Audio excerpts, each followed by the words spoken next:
This is the second or third in the series, Conflict Resolution. When we're in conflict with somebody, it just simply means that we're not on the same page with them, or maybe we are on the same page, but we're approaching it from a different place than they are. And while it's easy to dig in your heels and defend your position and so forth, it is just that. You're defending a position, but what you're looking for with the other person is that you are in fact on the same page, and you're looking for compromise on both sides. So you're going to have to give something up, and they're going to have to give something up.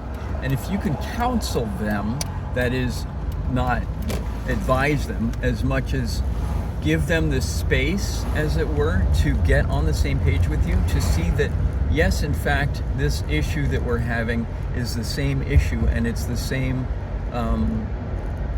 energy from the other person's perspective. See that you both want the same thing. In essence, it looks slightly different from each side, but you want the same thing. Say, I want to eat, they want to eat. One of us wants to go to McDonald's, the other one wants to go to Burger King. You essentially want burgers, you want a bun, you know what I'm saying? It's you're looking to eat, and you want to find a compromise where you both can get your needs met and make it easier for the other person in a loving way, that they will take that as your token. You can also, in conflict, very often something comes up as you have one point and you want to argue that point. Don't argue. Don't start with an argument. Back off to the same thing from two different places. Give your person two options that look the same to you, and let them come up with a third option if they want, that tailors their needs in with it. See the possibility that what they're offering you is simply a compromise on what you've just offered, or that it is the same thing that looks slightly different. Something that I find comes up very frequently in conflict res is that while it looks very different from what you're presenting, because red and green are entirely different colors, that you have to realize that yes, they are colors, in fact, and they are interesting colors. And while it's fun to be on the opposite side in some ways, and to have the opposition and to see it from that perspective, it is interesting that they have a color. It has a tone, it has a meaning and function just as much to that person as it does to you. And while it may be in conflict in some ways, what you're looking for is common ground. So the common ground is color. Another common ground is quality of the color, the brightness of the color, that you both enjoy color, and so on and so forth. And while it's easy to take a stance and take a position on where you are in the opposition and where you are in the conflict, and see their piece of conflict as very opposing, that's not what they're trying to do, and that's not what you're trying to do. You don't want to be in conflict, although conflict is inevitable. With every person's choice, there's an opposing choice, or there's an opposite choice. There's a different choice that might feel like it's an opposition, and that might feel like they're against you. They are not against you.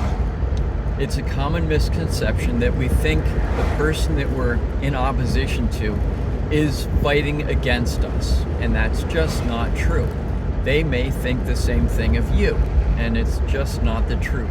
You are loving, you're kind, you're sweet, and you're compromising. And this is one way through conflict resolution, through compromise, and through acknowledging that you can give just a little bit, and your friend can give just a little bit, and that will make things a lot easier when it comes to the conflict. It's not a serious conflict, it's a slight disagreement or a mismatch on specifics. We see it every day, all the time, in the way one person approaches a term versus the other approach that the other person is stating and whatnot. Often it comes down to a definition of words or language. If you look at the way one person says anger and the way another person looks at anger, anger has different meanings to different people. Me, myself, I've been through lots of anger management and anger conflict and resolution, and how to deal with anger when it comes up and express it in terms of it's a word and it backs a feeling, and it doesn't have to go past that.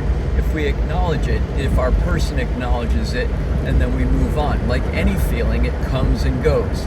It's when we sit with it and we don't get to express it that then it becomes a challenge. Anger can sort of turn into rage, which can turn into all kinds of things after that. And when it starts to become hostile, anger is no longer functional at that point. I mean, it's still functional, but you're not expressing it in a healthy way, or your other person isn't expressing it in a healthy way once it goes past rage. Rage, at that point, back off. If you've gotten to a point of rage, or you've gotten very heated, you're not going to get anywhere in the conversation. Similarly with extreme sadness or extreme, when you go have any feeling and it becomes extreme because you haven't been able to express it openly, you've missed the mark. You've missed the mark, your person has missed the mark. Back off, calm down, chill out, come back to it when the emotion isn't so heated and heightened. I thank you for watching my channel. If this is something that you're enjoying and you get something out of, please continue to watch my videos and consider subscribing to me. There will be many other subjects in this matter of conflict resolution, as well as other things involved with it. How to navigate conflict, how to navigate a no, and from a hard no to a soft no, and so on and so forth. I have many resources to tap from.